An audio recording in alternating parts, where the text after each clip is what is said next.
I was in the war in 73, and I was inside Egypt, and we saw a wounded Egyptian soldier. We could have killed him easily. We picked him up, we put him in our vehicle, we drove to where the Suez Canal was, where there was a base field hospital, and we took him there.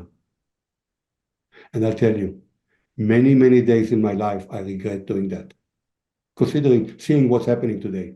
Our guest today is Jacob Peretz, an Israeli-Canadian businessman, a veteran of the Yom Kippur War of 1973, and he joins me today to discuss the ongoing events in Israel, Palestine, and how they impact himself and his own opinion on how to move forward. Welcome, Jacob. It's good to see you again. Good to see you too. Thank you. Thank you for having me. Can you please start off by giving me your reaction to the events of October 7th, 2023? Well, this is very similar to what happened in the Holocaust. This is really an attempt at extermination, genocide of Jewish people. When they just walk in, whether it's Hamas people, whether it's citizens, and there's evidence of citizens coming in, whether it's UNRWA members, whether it's media reporters, they are all participated in it, the ones that came in. And there was an orgy of slaughtering. That's how I see it, which is a very, very sad situation. Do you have any family or friends in the kibbutzim that are around Gaza? I have family. I have family very, very close to Gaza. Fortunately for me and for him, for them and for me, they were a bit further away, maybe a kilometer further away or two, for what all the slaughter atrocities happened. So they didn't really reach his house, but he was in a shelter the whole day and the whole night because there was bombs and rockets and all over the time. But they stayed in the shelter. Luckily, they have the shelters that can keep them, protect them. It has been suggested by an Israeli podcaster that the events of October 7th were only able to happen because of complicitness of the Israeli government. The border was not as protected as it should have been at that time. Troops were not there in their normal contingent, and it took hours for them to react. And so the allegation is out there that the Israeli government may have allowed this to happen. What do you think about that?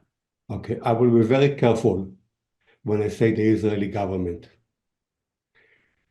The Israeli government was elected democratically. They formed a coalition like they do every time. There's not enough, there are too many parties. There's not enough votes for any party to form a coalition by itself. It's very similar to what the Liberals have with LNDP. Here in Canada, the NDP is supporting them, and they are milking them, they're squeezing them for all kinds of things that they want. So they formed a coalition, but this is the first time that they were able to form a coalition with like-minded views, with right-wing parties. Usually there is one or two left-wing parties in a coalition. This is the first time that there was a right-wing coalition. And each one of these parties, they were talking about it, and for a long time, as long as they could, they didn't have the power, they wanted to modify the Supreme Court, the judicial system. They wanted to correct things that went wrong in the 1990s after the death of Rabin. The Supreme Court took too much power on themselves autocratically. They are not elected. They are not voted in. They decide what law is going to hold, what law is not going to hold. They elect members from within. There's no, it's not an open, you can't see it, they select who's going to be, who thinks like them, that they can go into the Supreme Court. So they try to correct it. Now, people are saying that they objected to the government taking these steps, but there is enough evidence to show that there was a resistance. The resistance was brewing before the election, and the resistance was growing by minorities, leftist parties that do not like Netanyahu, and they didn't know what would be the cause of it, but they planned to riot and they planned to do all of those things. So when the judicial reform came up in the parliament, in the Knesset, that was their cue, and they used it as an excuse to attack the government in demonstrations, in articles in the paper. Most of the media are similar to North America. Most of the media is leftist, and they support this view. And it was very, very difficult to continue like this. Some of the key people, some of the leaders of these people, they recruited army officers during this campaign of shaming of the government. And they are saying, we are not going to fight for a dictator. So when you say the government, there were enough people within the army, ex-generals and generals, when people claim that they are not going to fight for a dictator, they're not fighting for the dictator, they're fighting for the country. And the chief of staff and the generals in the army did nothing to discipline them. You would think if somebody is claiming he's not going to fight, he's not going to come to the army to refuse an order, that's a big problem. But they did not do anything. So there's talk, it's known that the chief of staff and intelligence people were talking the night before about the situation. There was a situation with a SIM card. Apparently Hamas, over the period of time, collected Israeli SIM cards. And a number of times in the past, just to mislead the army, they used them widely and then they stopped. So they thought they didn't take too much of it, but they did discuss it.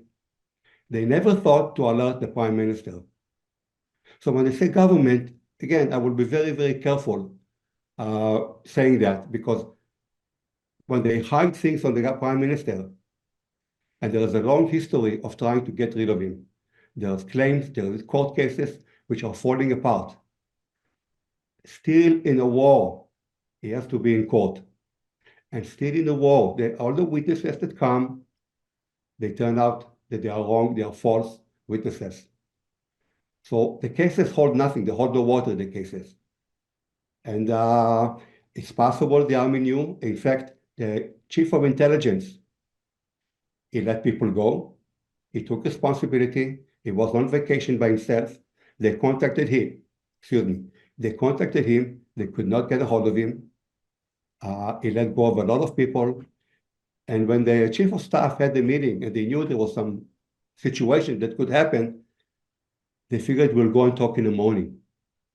Without alerting any army units, without alerting the Air Force, without alerting extra units, they did nothing.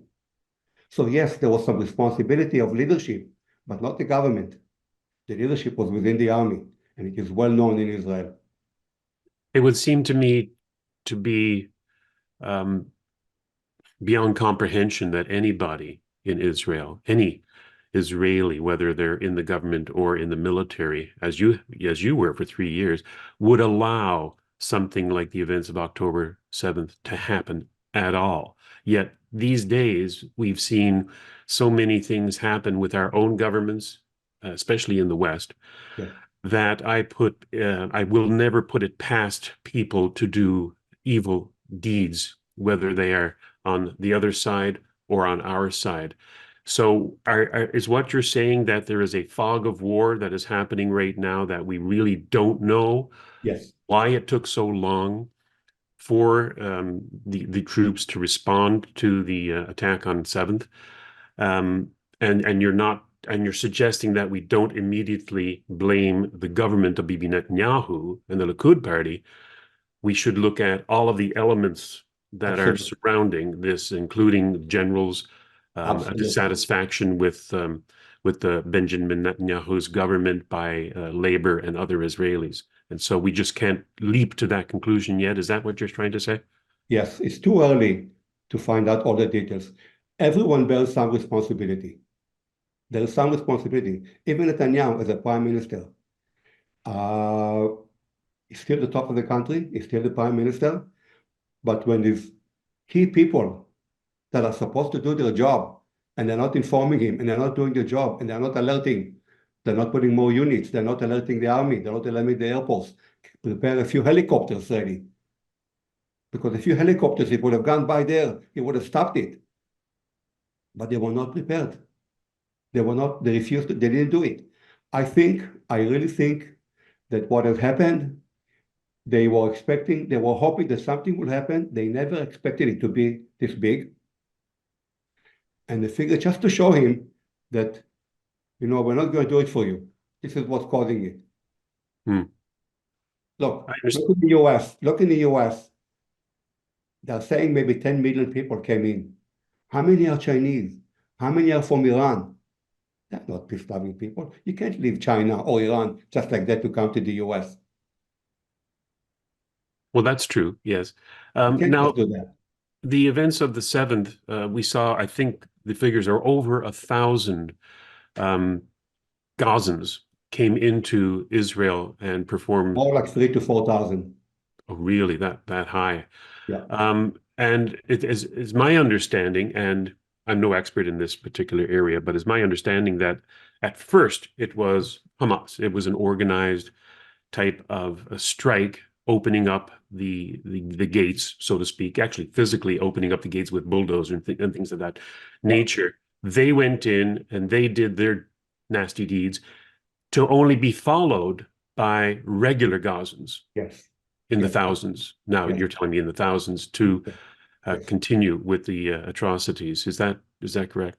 Yeah, and it's not only in one place. It's a pretty long border. It is. As small as Gaza is, it's still a long border. And they penetrated in many places, and they attacked simultaneously in a number of villages, a number of kibbutzim, a number of towns, a number of villages, and destroyed them completely. There was a lady that was released after the 53 days, the first exchange, and she has an article. There was an article in the New York Times. They interviewed her for 8 hours. It took that long for her to talk as to what happened to her in captivity. And she's saying they would come to her with a gun and force her to do sexual things, and then they beat her up while she was in captivity. And she's worried what happens to the other women who are there now. Now, Hamas is trying to come up with a story that Israeli soldiers are raping Palestinian women. They are so, they don't even need to try hard. There is such a willingness in the West to listen to them and take their words as the Bible. They take their word as the truth. Every time they say something, the media in the West jumps and accuses Israel of rape and atrocities and genocide and killing civilians. I have to take these things with a grain of salt, especially in a situation of conflict and war, because we all know from history that nobody has lily white hands when it comes to the actions of individual soldiers given weapons and allowed to go and kill people. Abu Ghraib comes to mind in Vietnam. There's always atrocities on both sides. No, Israelis are not immune to this, given the tens of thousands of soldiers that they have being put into a situation where they may do nasty things. But I don't want to focus on those things. I want to focus on the big geopolitical decisions that are being made, because we can always point to atrocities by individual soldiers or groups of soldiers on both sides that are going to muddy the waters, except for the fact that they change opinion. They change opinion here in the West if they're being pushed by a media that likes one side or the other. Then they become important. It's important to point them out whether or not it's correct or not. Yeah. But would you agree that atrocities are done by people on both sides, United States, Israel, Hamas, Palestinians, Jordanians, it doesn't matter. These nasty things happen in war, don't they? Well, I will object to it, and I'll tell you why. The Arab culture, if you look at the history of Arab culture, of conquest, of conquering, they're slaughtering and they're killing. The last time Jewish people went to war on their own was more than 2,000 years ago. Where have they gone to war? Who did they go to war against? They fought the Nazis, they fought the British. In fact, Jewish soldiers participated with the British in conquering Israel from the Ottoman Empire. They fought alongside the British, and there was big arguments in Israel at the time. Should they join the British in the Second World War? Because some of them were saying the enemies of the British also are enemies, the Nazis. We have to help them. And some others were saying, but they won't let us, they don't let people come into the country, but they were supposed to do that. They had a mandate to facilitate it, but they put an embargo. They would not let Jewish people from Europe come in. Had they done that, hundreds of thousands of Jews would have been able to leave Europe, because initially Germany wanted to get rid of the Jews. They didn't really want to kill them right away, but no one would take them. And the British prevented them from coming into Israel. At least at the end of the war, they tried to turn back and were successful in turning back ships, with Jews trying to get to Palestine. But during the time between the Balfour Declaration in 1919 and the League of Nations at San Remo in 1920, League of Nations 22, and the Mandate, all the way up to the war, almost 500,000 European Jews left Europe to colonize Palestine, because originally there was about 65,000 in Palestine from the Jordan over to the Mediterranean. And now that ballooned with the hope of establishing a national home in Palestine by the Balfour Declaration to 500,000. And so it was only near the last few years before 48 that Britain came in conflict with the Israelis, who weren't really called Israelis then, they were Jews at the time.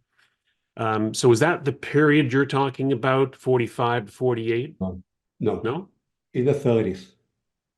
In the 30s, they restricted immigration of Jews. And those that came, and I don't know about these numbers, but there were a lot less. Those that came illegally. A lot of them came illegally. And when they were caught, they were sent back. Later on, they established internment camps in Cyprus, in Kenya, in Uganda, in Eritrea, whatever other countries. But in the 30s, they had the Peel Commission, and they reduced the size of the land that was allocated. See, during the mandate was to facilitate a creation of the Jewish state in Palestine. Palestine is from the Mediterranean Sea all the way to the Euphrates in Iraq.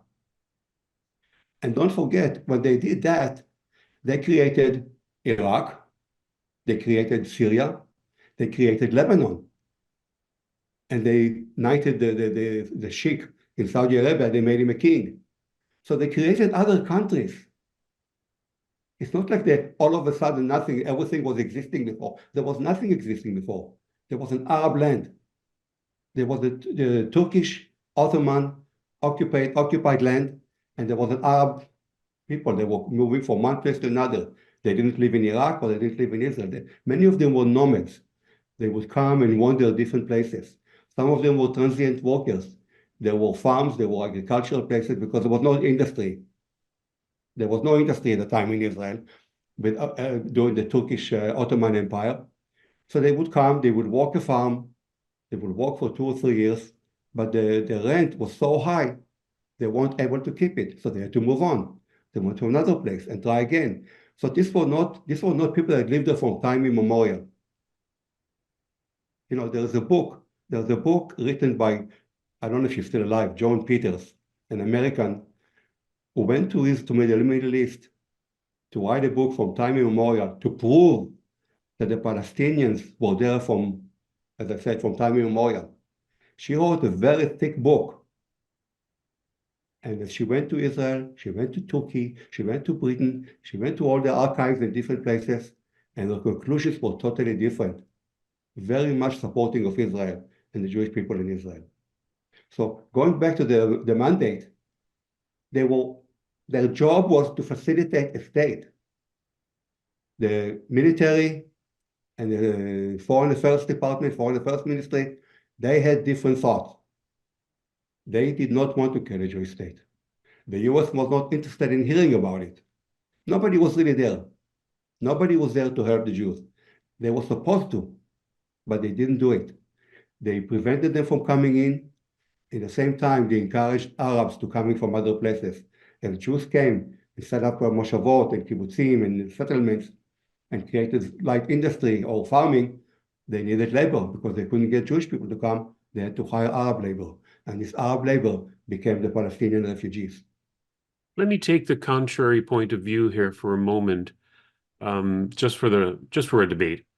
And the League of Nations said, and I'm going to quote here regarding the mandatory territories, they were, quote, inhabited by peoples not yet able to stand by themselves under the strenuous conditions of the modern world. And so the tutelage of such peoples should be entrusted to advanced nations who, by reason of their resources, their experience, or their geographical position, can undertake the responsibility as a sacred trust of civilizations. They were to provide administrative advice and assistance by a mandatory until such time as they, meaning the indigenous people of these areas, were able to stand alone.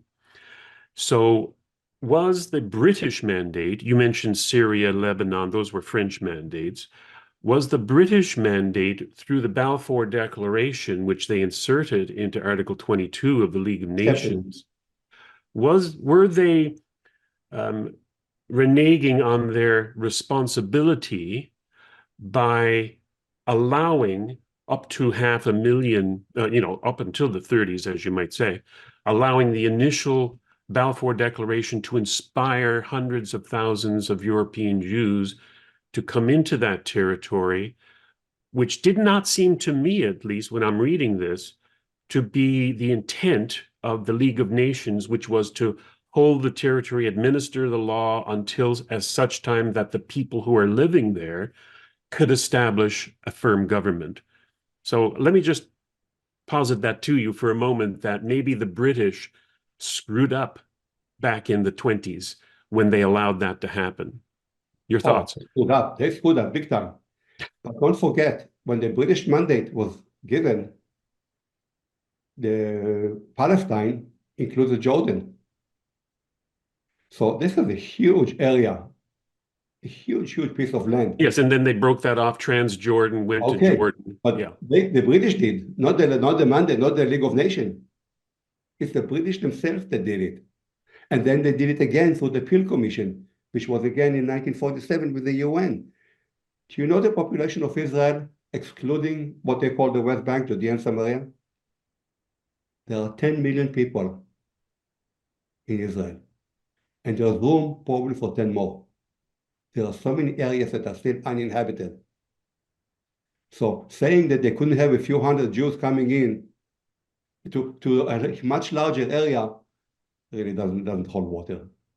They did not want Jews to come in. They were afraid that the Jews will sort of have a monopoly over the Arabs. They wanted to control the Arabs. They wanted the oil. They wanted to make money. They wanted to control the Arabs. what is your thought? Undoubtedly, Jacob, there are geopolitical interests involved here between the United States, Britain, France, the Arab nations, and certainly Israel is in the middle of all of that, and the Suez Canal plays big in that, and you would know, having fought in the Yom Kippur War. But what I wanted to find out from you is what is the opinion of the people on the ground at the time, is Jews and Arab alike, to the establishment of a Jewish state? What did the people there think? Well, the Jews, of course, wanted it. There's no question. And the Arabs did not. They just did not want any foreigner there. They did not want Jews there. The leader of the Arab um, Palestinians, if you want to go, the Arab population in Israel, there was a clergyman named Haji Amin al-Husseini. He went to Europe and he helped Hitler. He gathered the people in Albania to fight with Hitler, and they were very sympathetic to Hitler. And he was wanting Hitler to kill more and more of them so they would not come to Israel. Wasn't he a very young man imposed this position as a mufti of It was Jerusalem? imposed. It was imposed, yes, Yes, by the and British. And you know what? It was a Jewish um, governor at the time, Herbert Samuel, that appointed him. He figured if he would put somebody, it's the same mistake that Rabin made when he brought Arafat back into the country. He figured he will give him a strong man, the position of responsibility, they will show some leadership. But he showed leadership in the other way. it's just that when I see pictures of that, and of course the picture of him sitting down with Hitler is famous, but on the other flip side of the coin, when you're talking about, again, high politics and diplomacy, you have Donald Trump going to Kim Jong-un in North Korea, walking over the border with this dictator, because high diplomacy demands that people in position of authority and power meet with all kinds of leaders. So, can you look at that picture perhaps with that different perspective? First thing, I think Trump was smart to do that because he wanted to more to understand Kim Jong-un and try to set him down that if you befriend him, maybe he will not go and do. And he did. He stopped him from doing all kinds of experiments and Brilliant. rockets. He did. Yeah, brilliant. Um, Look, Chaim Weizmann, who was very famous in England, he helped develop some gunpowder or some that they used in the First World War. And he was very well respected. He was a chemist. And I think part of a TNT or something, I'm not sure. I don't remember the details, but he invented, from acetone. He used acetone somehow to create weapons. I don't remember the details. Anyway, so the Balfour Declaration was presented to him. He met with the King Saud of Saudi Arabia. And the King Saud at the beginning had no objection whatsoever of Jewish people coming in. He welcomed it. Later on, he objected to it because I guess there was too much influence on him from other leaders, from other places. Who knows, maybe even the British. I don't know. I understand the British changed their position about a national home for Jews because they were starting to get feedback from the 70 million Muslims in the crown jewel of the British Empire, India, that don't continue doing this or you're going to lose our support over here. So that's one of the, again, geopolitical Yes. Also, forces upon them. the Israeli underground didn't really fight the Arabs. They only fought the Arabs to retaliate. They fought the British. They wanted the British out of there because the British held back the immigration. The British made it very difficult for the Jewish people to live there. They would tell them, we are going to protect you. They would come to their homes, to small villages, look for weapons, and there was enough people that would give them information. They took the weapons. At night, the Arabs came in and killed as many as they could. It didn't happen once. It repeated itself in many places. And that's why the underground came up in Israel to fight the British. And when Arabs attacked Jews, they would respond too. But their main target was the British. And people in England, when they saw that British soldiers are starting to come dead, dying people, there was a lot of pressure on them to get out of there. You know, in 1949, when the British left, they expected that Israel will be wiped out completely. In fact, they had British officers in the Jordanian army fighting, leading them. Britain did not vote in favor for the resolution to create Israel. They abstained. They didn't And want to. there's a name given to British vacillating, changing their mind, saying one thing and then turning around and doing the other. And it's called Albion perfidy. The nature of Britain in Yeah. the international community to not be trusted to do what they're saying that they want to do. To give it a name, it has to happen a lot. But what do you think of the UN Resolution 181, which said, okay, here's the national home for Jews in Palestine. These are the territories that we're giving you. Your thoughts on 181? One was 81, 81. I don't remember. That's the one after 67 or No, when? no, no, that's 242. 181 would have been 1947, with the establishment Okay, of the okay, yeah, initial borders yeah. of Israel. Look, there were many people, that was a few years before I was born, but there were many people that objected to it because they were promised the land since Britain severed the land east of the Jordan River. They were expected to have the land from the Jordan River to the sea. And the Britons reneged on it again. When they had the Peel Commission, they divided it, and then they brought it again in 47 to the UN. But Ben-Gurion said, no, at least we have something. And he was right, at least we had a home. The only unfortunate thing is that the home was not accepted by the Arabs. And there were no Palestinians then. This was Arab state. It was Egypt, Jordan, Syria, Lebanon, Iraq, Saudi Arabia, all the countries surrounding it. So there was no an issue of Palestinians. When Israel declared independence, five armies, Egypt, Jordan, Lebanon, Syria, and Iraq sent soldiers, attacked Israel. And Israel survived. They wanted to literally throw the Jews to the sea. And they were broadcasting on radio for the Arabs to leave their homes because we are coming to take it, and then you can come back and take your home. Well, I'm sorry. You can't do something and it doesn't work out. Say, okay, no, I want my deal again. What happened before? You can't do that. It doesn't happen anywhere in the world. Only with the Muslims, with the Arab nations, because there are so many of them. They have the oil. They have so much power. And Israel really has nothing and has no friends. Look at the world today. They really, as far as states, diplomacy, there are no friends. Biden deserted them last week. There are no Now, friends. about that, the UN resolution to have a ceasefire, or at least the Security Council to have a ceasefire in Gaza right now, the United States abstained and let it happen.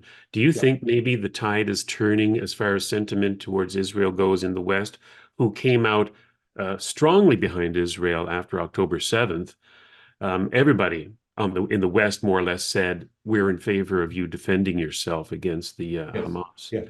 But only up to Is a the certain tide point. turning? Sorry. Absolutely. Yeah. Absolutely. And it begins with the US. Look, Obama was determined that Iran will have a nuclear bomb. He was absolutely determined. In my opinion, I don't think he would have cared less if Iran would have dropped a nuclear bomb on Israel. That's my personal opinion. I don't think he would have cared. But when Biden came in, he renewed under pressure from Obama, I'm sure. But I don't think he can do anything. He's not capable mentally to do anything on his own. Agreed. So I'm sure there is pressure to continue to support Iran. Look, the Houthis are attacking American vessels. They are bombing empty warehouses in Yemen.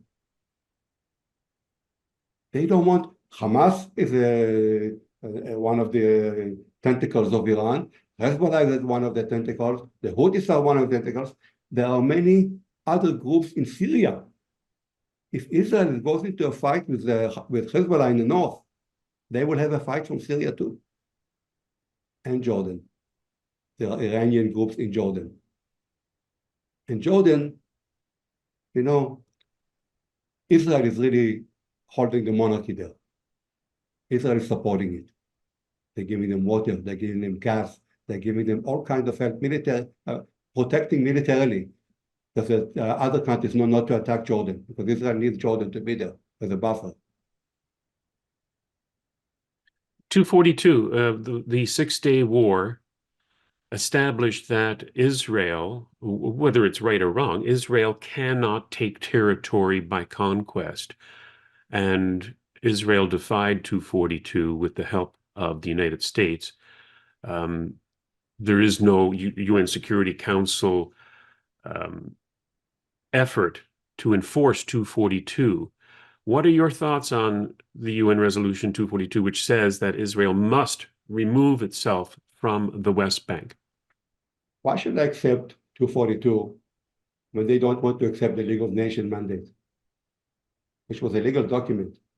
Why should I?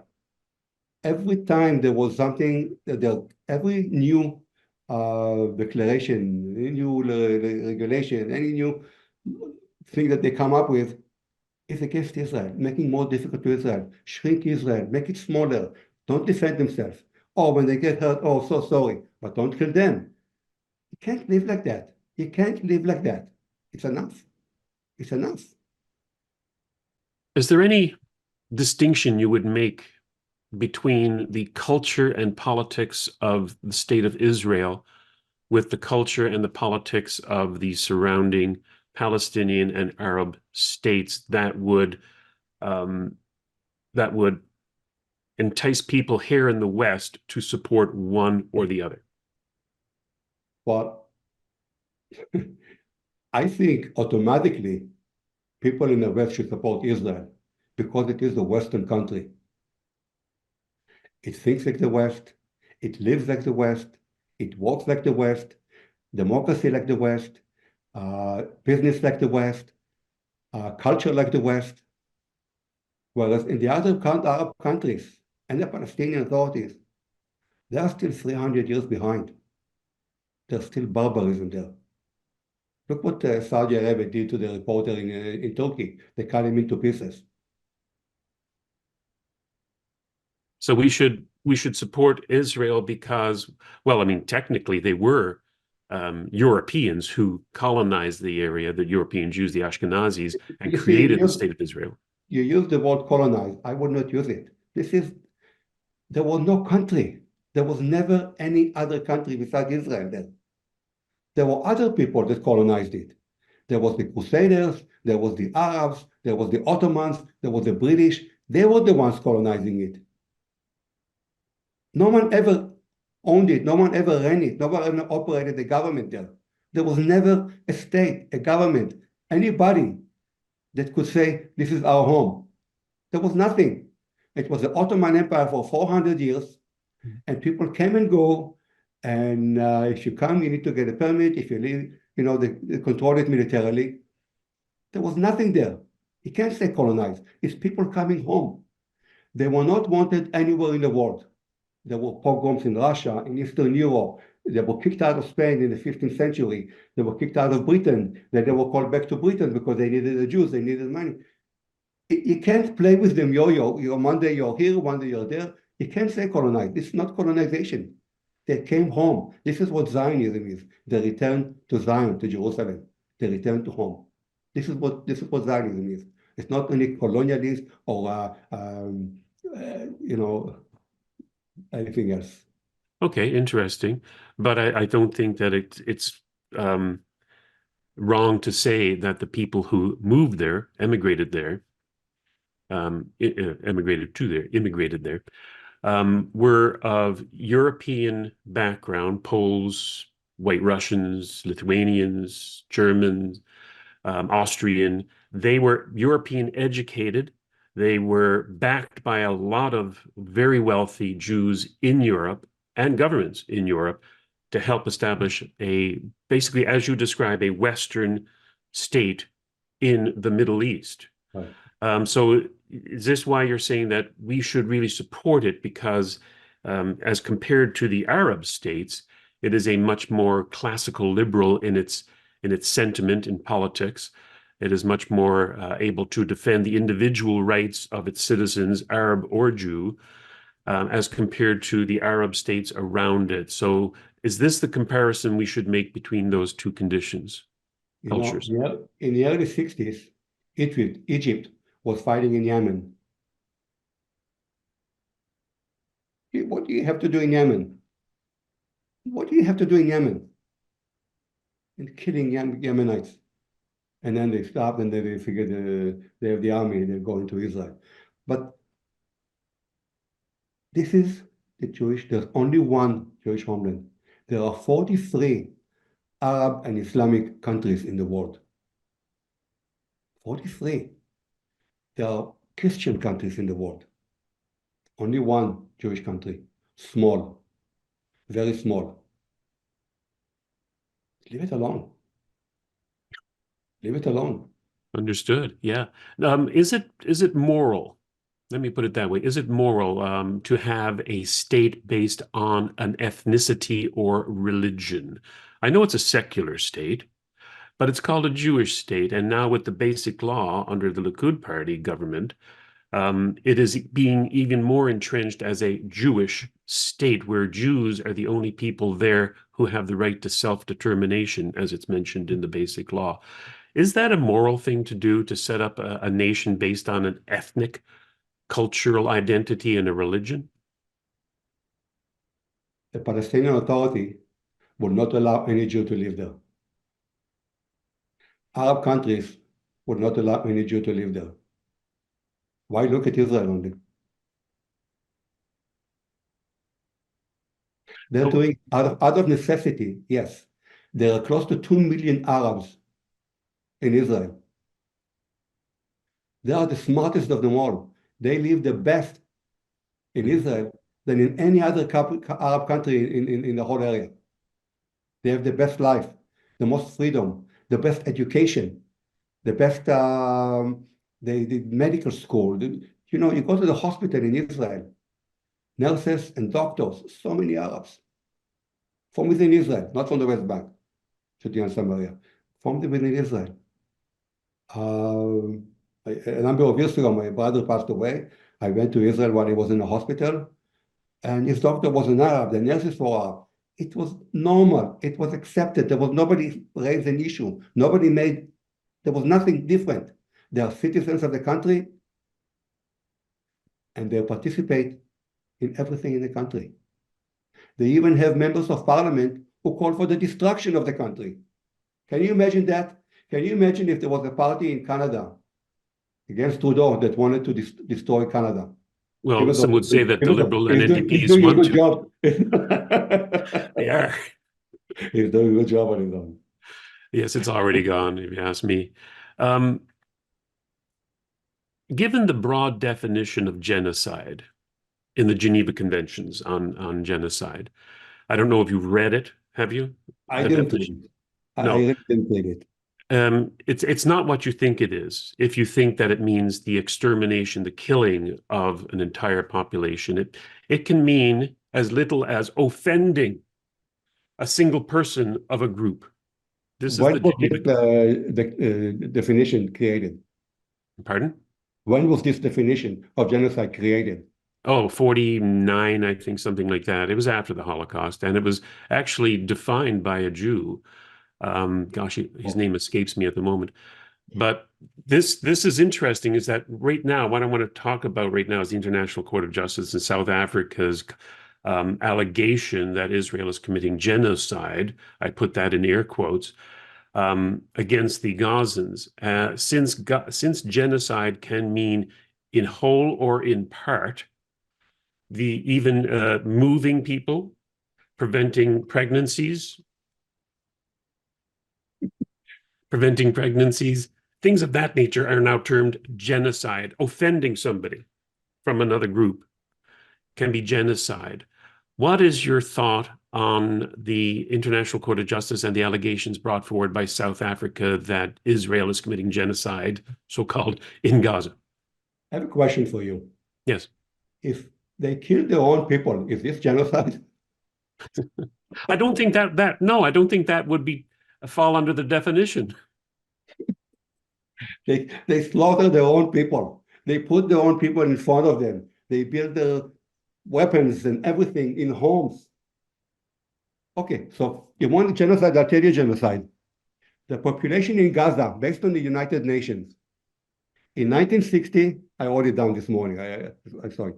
In 1960, there were 265,000 people in Gaza. 1970, 342. Let's keep to 1990, 645. In 2000, 1.1 million. 2010, 1.5 million. 2023, 2.3 million people in Gaza. I don't know what kind of genocide it is. I mean, people multiply like crazy. I'm going to try to look up However, there is a genocide attempt against the Jews. Read the Hamas manifest.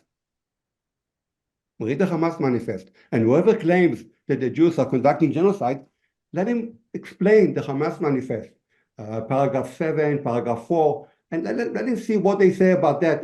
They are calling for the extermination of Israel and every Jew in the world. This is what they're doing. So I've read the so who's guilty of genocide? I've read the Hamas charter, both of them, in previous discussions on this channel. And yes, it is definitely calling for the extermination of Jews in Palestine, if not the world. But let me just quote to you the definition of genocide that the International Court of Justice in South Africa are using against Israel. It includes killing members of the group. Okay, that's a given. It comes from a side. That is the term that we usually associate with genocide, right? Killing members of the group to try to exterminate them. But it also includes causing serious bodily harm or mental harm to members of the group, deliberately inflicting on the group conditions of life calculated to bring about its physical destruction in whole or in part. This I want to come back to. Imposing measures intended to prevent births within the group and forcibly transferring children of the group to another group. So genocide, that word they use, I don't think it means what you and I think it means. But let's go to one point on this, and that is that deliberately inflicting on the group conditions of life calculated to bring about its physical destruction in whole or in part.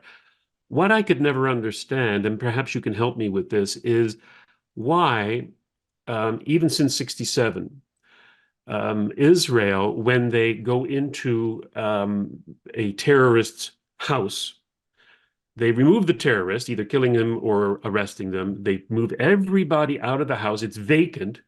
And then they destroy the house. Now, in Gaza, they're doing the same thing. I understand that sometimes there are still terrorists inside some buildings, but other times, no, they're destroying entire blocks of flats, thousands of apartments. We don't know that. We don't know that there are no terrorists there. Oh, so, okay. My point is, though, that if you destroy every house and every apartment building, there's nowhere for the Gazans, the innocent Gazans, the civilians, to return to go back to their homes. There's no homes to go back to. Like, why would they do that? Are they trying to save Israeli soldiers' lives by not having to go door to door? Possibly. Yep. Possibly.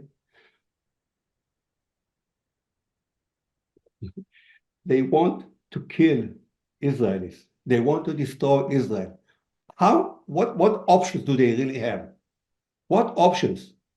They have to try and kill them. And yes, if they destroy their home, maybe they will think twice before they do something. But on the other hand, when Hamas fires thousands of rockets, they don't fire it at military people. They don't fire it at military bases, at buildings. Is this genocide? Israel will not be there if they don't kill Jews. Israel did not go in there before October 7. There was a ceasefire on October 6. And if they hide with civilian population, yes, civilian population will get hurt. But Israel has no interest in going after civilian populations. In fact, the ratio of civilians to terrorists being dead is the lowest in the world. The lowest in the world. When people move from the north to the south, Hamas tried to shoot at the people to go back. And Israel had to secure the path. Israeli tanks stood there and secured the path for them to go. This is not genocide. This is not genocide. Another convention by the Geneva Convention says that, for example, hospitals are not a legitimate target in war unless the enemy is entrenched in the hospital, then it's fair game.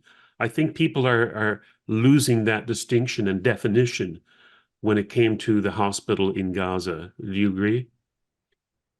It's not just, yes, absolutely. I think everything that Israel does, all the regulations, all the declarations, all the terminology, one thing applies to Israel and different things apply to the other side. We've seen the United States go in and the West go in coalitions sometimes, or just simply by the United States itself, go into other countries in the world all over the planet to further their interests, sending troops into countries all over the world to further their interests. Why don't we see American troops helping Israel in Gaza? Israel doesn't want them. Oh, interesting. Israel doesn't want them. I don't blame them. I don't blame them either. No, Israel doesn't want them. I have a problem with Israel too right now. And I've had this problem for a long time. In the Yom Kippur War, Henry Kissinger blocked the flow of weapons to Israel to support them, replacement weapons. And it was, surprisingly, it was Nixon, what they called anti-Semite at the time. He made some comments against the Jews. He was the one that said, no, I must support Israel. And he made sure that the flow of weapons would go back to Israel. Not Kissinger. Kissinger did not want Israel to win the war in the Yom Kippur War. He warned Golda Meir not to start the war. He wanted the Arabs to have some pride, so when they negotiate, they'll have a better card. They don't do it with any country in the world. They did it with Israel. In my opinion, after this war, especially maybe not right then, they didn't have much money, but they have high tech today that brings a lot of money to the country. They have energy, natural gas that they sell to Egypt. From there, they sell to other places. They sell to Jordan. They literally give it away to Jordan, very cheap. And for the country, so they don't have to spend money on getting imports. So they have the money. Why did they not build more factories, more arms, not to rely on the US? Because to me, they are relying too much on the US. What And is the that's the what problem. is yeah, I would agree with you that any nation that has to rely on the largesse or the support of a foreign country for their existence exists very tenuously. And so what would happen if the United States, and it seems that it may move in this direction, if not now with Biden, certainly not with Trump, but perhaps in the future, 10, 30, 40 years from now, if the United States all of a sudden joins the rest of the world who are against Israel and says that no, 242, you have to get out. What happens to Israel then? Well, it happened already. Trump recognized Jerusalem. He recognized the Golan Heights. He recognized that people are allowed to live in Judea and Samaria. And Blinken is saying, no, they're not allowed to. It already happened. So the American position is vacillating. One administration that they're jumping and changing it. What is the responsibility of Egypt to the Gazans? If anybody looks at Oh, their border with oh, Gaza, it puts the oh. American border wall to They are shame. quiet. They are quiet. Yeah, they care so much about the Gazans people. Why don't you take them to Sinai for a little time? And maybe some of them, you see, Egypt, Syria, Jordan, and Lebanon, the small country. When they went in 48 to take Israel, they were going to partition Israel. The south will go to Egypt, the north will go to Syria, because during the Ottoman Empire, Israeli area was called southern Syria. That's what it was considered, southern Syria. So they wanted the land for themselves. There was no situation of Palestinians. And when they couldn't defeat Israel in 67, they took this PLO that they created in 1964 in Cairo with the help of the Russians, and they started to use them as a proxy. They were the proxy in the wars. The Palestinians, they were very smart of them. They created the Palestinian entity, and now it's a Palestinian state, and now it's the Palestinians against the Jews, and they're not letting them in, they're killing them, they're slaughtering them, genocide, all of this. Gaza has two borders, or three. One is the ocean, the sea, one is Israel, and one is Egypt, what they call in Rafah. There are tunnels that you can drive trucks under from Gaza to Egypt, to Sinai. All the weapons come from there. Egypt makes money. They may not supply to them directly as a country, but whatever comes in for Egypt, through Sinai, they make money. Just like the Suez Canal. A ship goes by, they make money. A truck goes by, they make money. So they are losing a lot of money because they're also losing money with the Suez Canal that is blocked right now with the Houthis. They don't let any vessel go through. So Egypt has a lot of responsibility toward this Hamas armament. Besides the arming of Hamas and Gazans, what humanitarian responsibility do they have currently since October 7th? Gazans are being pushed into Rafah up against the Egyptian border, and people in the West are saying Israel must provide humanitarian aid when here's this border with an Arab country and nobody's talking about it. Not about Egypt. Egypt hates Hamas because Hamas is part of the Muslim Brotherhood. Yes. The previous government in Egypt was a Muslim Brotherhood government. Yes. So they don't want them in Gaza. They're afraid they'll get into Egypt. And then they have a big problem. They don't want it. That's why they don't let them in. You would think that since they have a common enemy, that is Israel and Egypt, with the Muslim Brotherhood and Hamas, that they would team up, perhaps. This is my naivete. You'd think that they would team up. I think in the defense area, they were cooperating a lot because there was, for many years, there was ISIS in Sinai, and Israel helped Egypt with information, with fighting them. And in the Sinai, they allowed them to bring more army. Sinai is supposed to be free of military, only police. But they allowed them to have police, to have military there to fight what do you call it, ISIS. But now, I don't know, they're saying now that there's a lot of army in Egypt, in Sinai, against Gaza, because they don't want Israel to go in there. They don't want to block this passage of weapons and everything, and merchandise, not just weapons, merchandise. People in Egypt lived very, very well. They did. They got so much money from so many countries. Now, it made the leaders billionaires, but there was so much money. There was such high-end neighborhoods there. And there was merchandise coming in all the time. The port at the beginning, they could have used the port. They didn't really have a port, but the ship would dock and they would go with the boat bringing stuff in. But since they started to bring weapons, Israel blockaded it. They can't blockade the border with Egypt, but they can the other ways. And Egypt is complicit. Egypt facilitated the transfer of weapons to Gaza.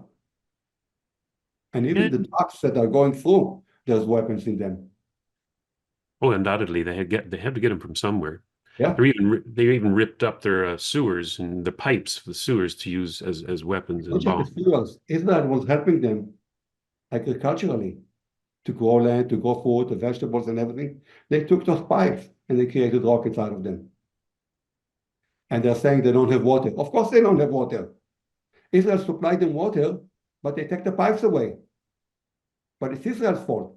Israel supplies them electricity, free, no charge. Water, no charge.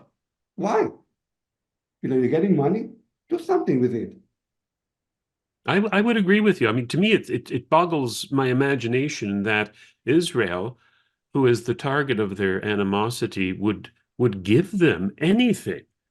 Why would they, have to do that? I understand that Gaza sits on huge aquifers of clean water, fresh water, as it is. Anybody can generate electricity through various means. Yeah. Why do you want it from Israel, your enemy, your sworn enemy? Oh, they do. Generators in the tunnels. But Can here's a serious question for you. Can a person be opposed to the actions of Israel and not be declared an anti-Semite or anti-Jewish? can a person that opposes Israel oppose other countries like Egypt and Syria as well, and the Palestinians as well, or it's just Israel? If he's Oh only no, no, opposing, I'm if talking he's only about opposing Israel, I would question that. the thing about it is that in the common vernacular of today, if we suggest that the Ukrainian government is doing something wrong or the Russian government is doing something wrong, we don't attack their religion. Oh, you're being anti-Christian Orthodox, Eastern Orthodox by Yeah. attacking Russians. Or you're being anti-Muslim by attacking, say, Saudi Arabia. It's rarely said. It is said sometimes. But with Israel, it identifies as a Jewish homeland. And so whenever it seems, not whenever, but most times, when somebody criticizes Benjamin Netanyahu, Likud, Israel as a whole, you're an anti-Semite, right? It's the old leftist refrain of I can't say anything because you're labeled a racist. I Can I don't. I've objected, you've objected to some actions of the Israeli government, but you obviously are not anti-Jewish. I'm not anti-Jewish, but I can criticize the Israeli government. So can we Depends who said it. dispense? I mean, not you personally. Can Yeah. we dispense collectively the slap in the face that if you say anything against Israel, you're anti-Jewish? Again, it depends who said it too. If people have a history of only attacking Jewish people or Israel without worrying about anything else, without taking the moral superiority on other areas, I would say yes. I would say yes, there is some anti-Semitism there. But if the people attack, just like I attack Trudeau and I attack Biden and like that, I don't see any problem with it. But I want to go back to a point that you mentioned earlier, genocide. How can you conduct a genocide when you take sick children, sick people from Gaza in Israeli hospitals, even during war, and take care of them and heal them? Or the leader of Hamas, when he was in jail, he had cancer. They treated him and they cured it. Point well taken. Yes. Um, Again, the no, definition of I'm trying for the genocide. people to listen. How can you say or plausible genocide or genocide or whatever else you want to call it? This is not genocide. They wouldn't be there if October 7 didn't happen. And before they never would have been there if they didn't rain rockets on Israel. They still rain rockets yesterday from Lebanon. I don't know, between 50 to 100 rockets fell on a town called Kiryat Shmona in the north, and an Arab person died, Arab Israeli. Other people got wounded, quite a few, but an Arab Israeli died. They don't discriminate. They don't care. They don't care. There's no value to life.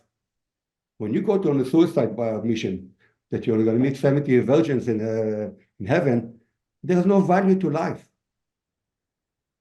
Jewish people in Israel, they value every life. Every person is a lost world. It's a small country. Only 14, 15 million people in the world.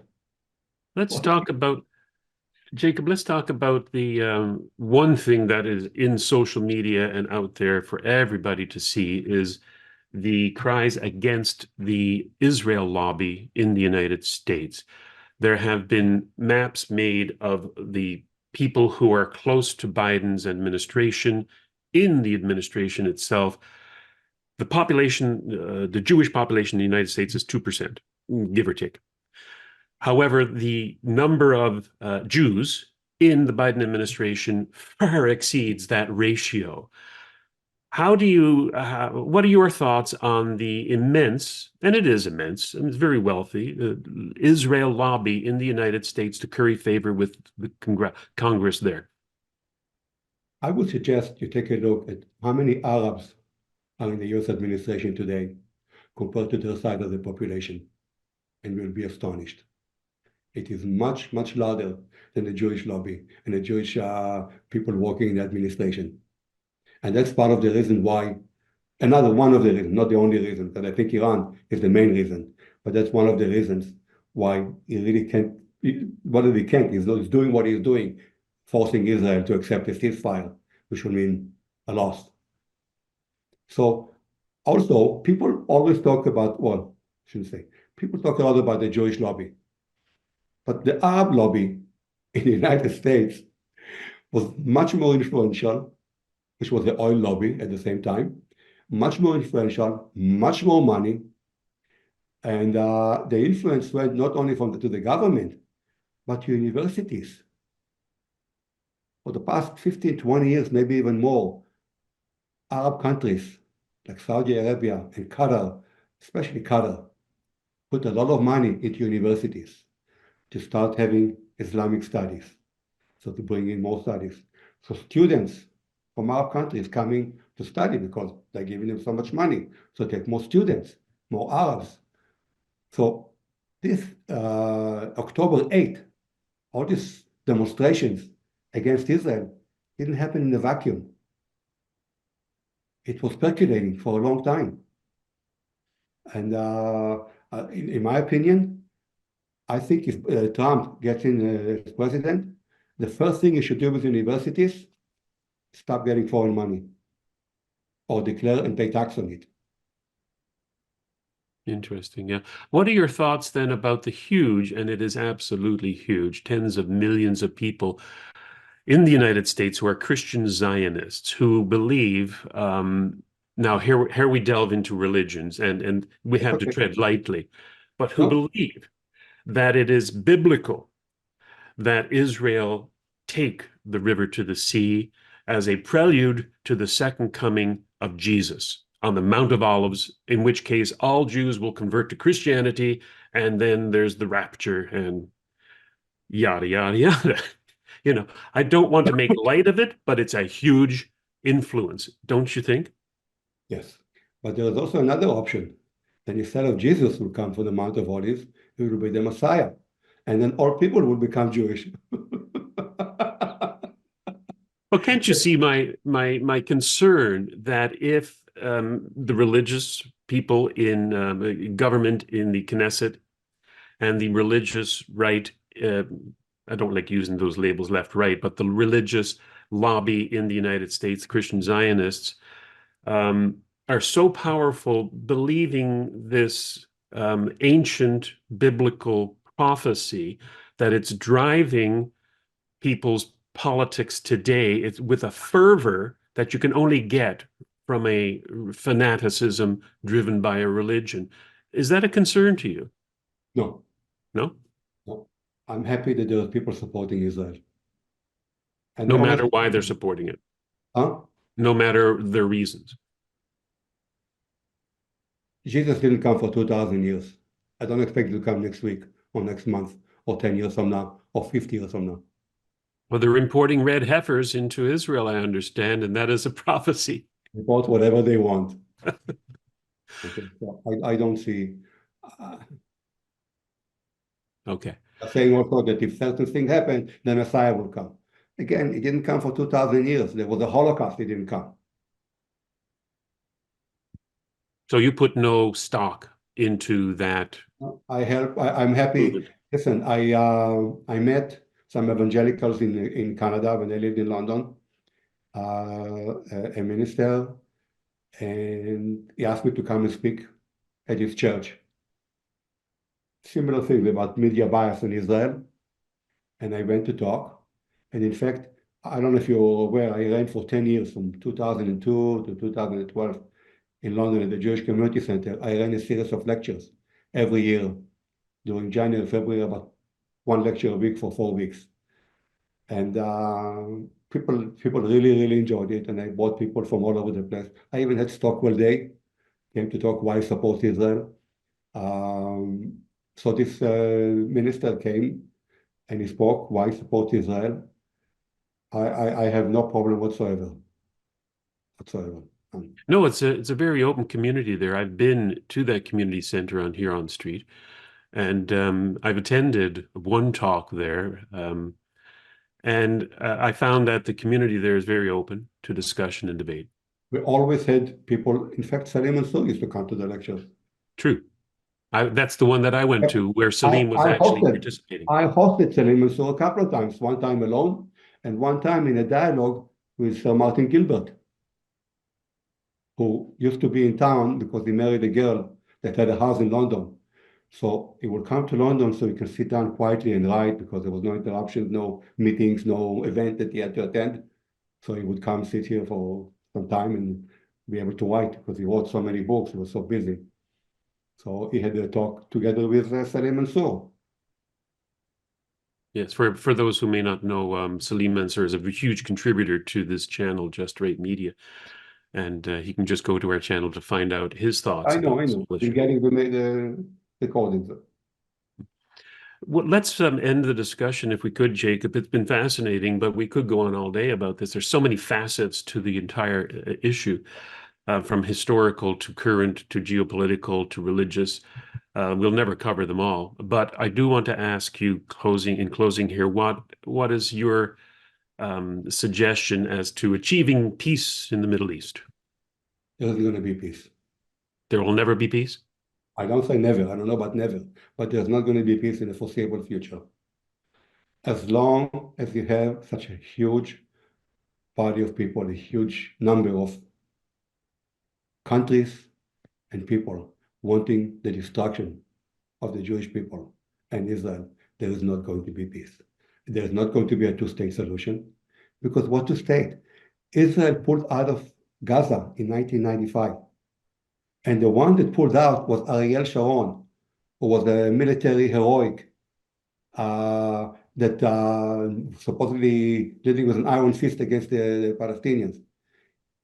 He walked out. He said, you know what? Let's see. He walked out. They evacuated 10,000 people. They had industry there. They were growing hydroponic vegetables. And in a Jewish religion, when you cannot eat lettuce just like that, you have to soak it in water with salt because in case there's bugs, you're not allowed to eat bugs. So they were able to grow it in such a way there were no bugs.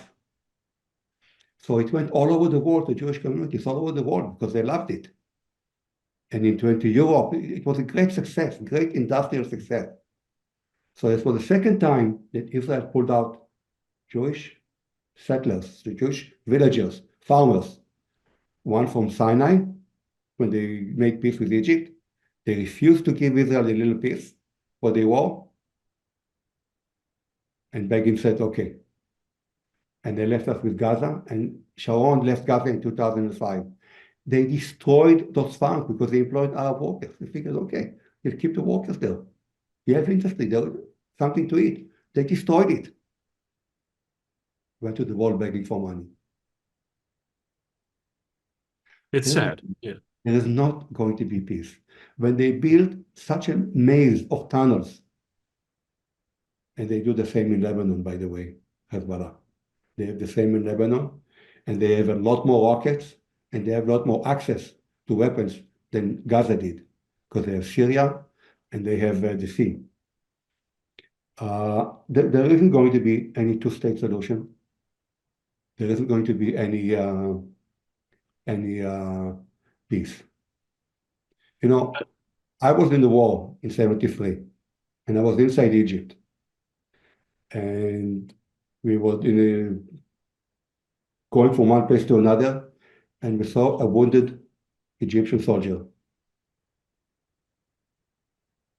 We could have killed him easily.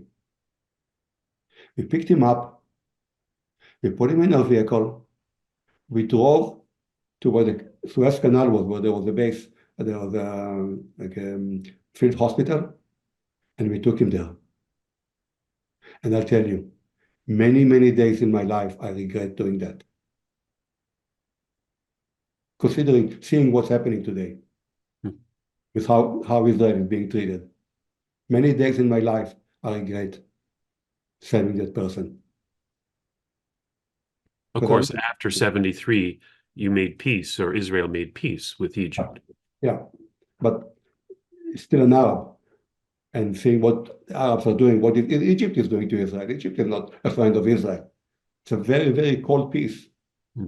They get the gas from Israel, they demont it, they make money, they feed the people, the Gaza, the weapons to Gaza, they make money. They have the Suez Canal, they make money. Peace in the Middle East has become a meme, meaning, of course, that, as you say, there can never be peace. So that's why we say it, let's pray for peace in the Middle East. Been doing that for 70 years, right? Agreeing was the shalom, peace.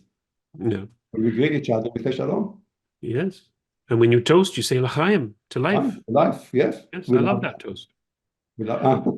Is there, just as a follow-up to that peace in the Middle East question, is there room for a United Nations effort, if it ever came to that, to assist Israel and the Palestinians in the West Bank and Gaza, assist that area of the world to at least stop killing each other? Is there room for the UN? There are 48 Arabs and Muslim countries in the UN. Iran, right now, Iran sits in the UN at, what do you call it? I just made a note of it. Human rights? No, rather than the Conference of Disarmament. Disarmament. They are Hezbollah, Hamas, Houthis, Russia against the war in Ukraine. They're the ones that's causing all this problem. They're the presidency of the armament. How can it be? The UN is an anti-Israel body from day one. Day one, today, and I can't see it changing. Unless they form a new organization called the United Democratic Nations. Interesting, yeah. It's not going to change. It's not going to change. Jacob, the UN was in Lebanon trying to stop Hezbollah from coming down south. They were just watching him coming south all the way to the border. They have no teeth? They have no teeth, absolutely not. And they are cooperating. They come from countries that don't like Israel. Belgium hates Israel. Sweden, all the Scandinavian countries, they hate Israel. They have a lot of Arab population there. They can't afford to like Israel. The whole of Europe is flooded with Arabs. Trump said it's the greatest Trojan horse ever, the Arab invasion of Europe. Yeah. It's been a pleasure meeting you again, Jacob. Thank you for your input and thank you for your insight. Shalom. Shalom, shalom. Thank you for having me.